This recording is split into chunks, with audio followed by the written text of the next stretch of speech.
आपने ये चैनल अभी तक सब्सक्राइब ना किया हो तो सब्सक्राइब बटन पे क्लिक करके बेल आइकॉन पे क्लिक कीजिए ताकि आपको हमारे नोटिफिकेशंस नियमित रूप से प्राप्त हो सके। धन्यवाद। पुष्पक विमान क्या है हजारों साल पुराने प्लेन टेक्नोलॉजी का रहस्य।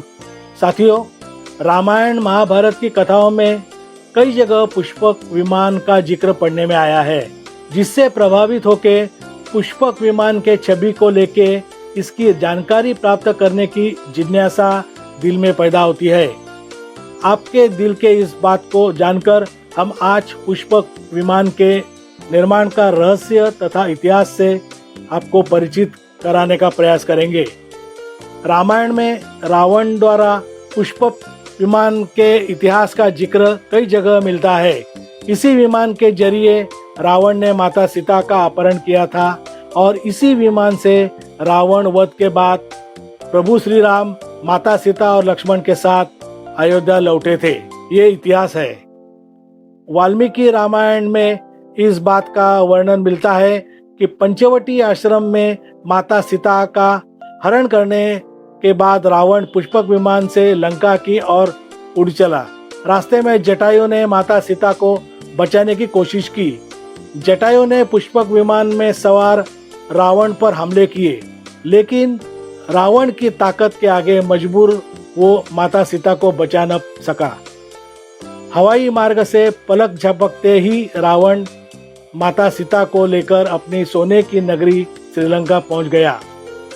कहा जाता है कि पुष्पक विमान की तरह रावण के पास कई लड़ाकू विमान थे। पौराणिक कथाओं के मुताबिक पुष्पक विमान को विश्वकर्मा ने बनाया था और इसे उपहार स्वरूप ब्रह्मा को सौंप दिया था। कुछ कथाओं के अनुसार पुष्पक विमान को ब्रह्मा ने ही बनाया था। ब्रह्मा ने ये विमान कुबेर को भेंट दिया था।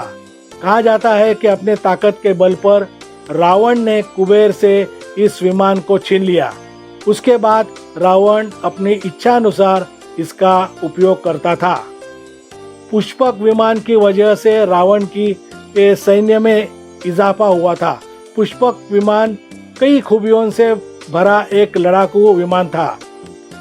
रामायण के सुंदरकांड के 7वें अध्याय में पुष्पक विमान के बारे में जानकारी मिलती है। पुष्पक विमान की आकृति मोर की तरह थी।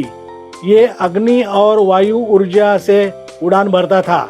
इसकी तकनीकी शैली इतनी उत्कृष्ट थी कि इसका आकार छोटा या बड़ा किया जा सकता था।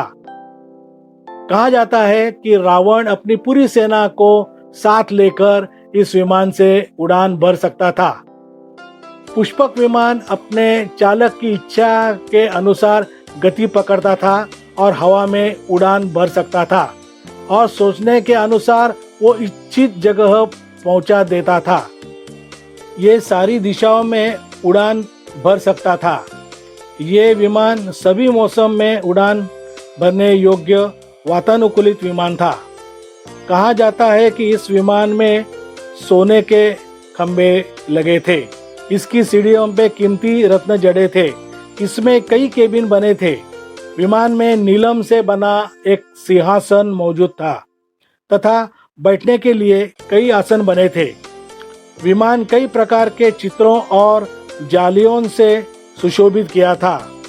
पुष्पक विमान दिन के साथ रात में भी उड़ान भरने में सक्षम था। कहा जाता है कि पुष्पक विमान मंत्रों के अधीन था। विमान का चालक जब उन मंत्रों का उच्चारण करता तभी वो विमान उड़ान भर पाता था। ये एक तरह से रिमोट से संचालित विमान की तरह था। पौराणिक कथाओं के मुताबिक पुष्पक विमान सिर्फ एक जगह से दूसरी जगह नहीं बल्कि दूसरे ग्रह तक की यात्रा करने में सक्षम था। यानी ये एक तरह का अंतरिक्ष यान जैसा था। पूरा विमान सोने का बना हुआ था। प्रभु श्री राम ने रावण का वध कर लंका पर विजय पाई थी।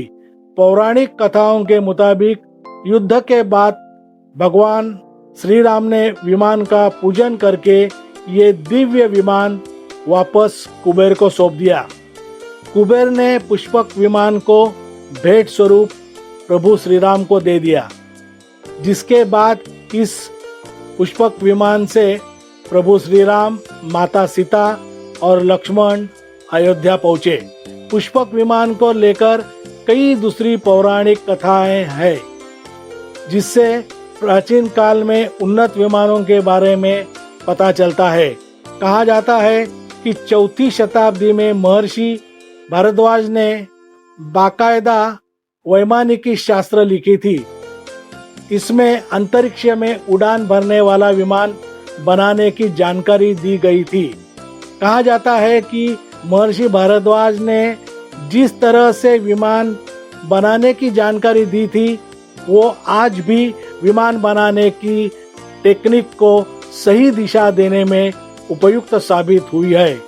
दोस्तों, ये रहा हजारों साल पुराने पुष्पक विमान के खोज का आज भी सबको अचंभित कर देने वाला अद्भुत रहस्य। आपको ये वीडियो कैसा लगा, अपनी राय कमेंट बॉक्स में जरूर दीजिए, और आपने हमारा चैनल अभी तक सब्सक्राइब तथा शेयर न किया हो तो प्लीज कीजिए। चलिए फिर मिलते हैं नया रहस्य, नई खोज के साथ। धन्यवाद।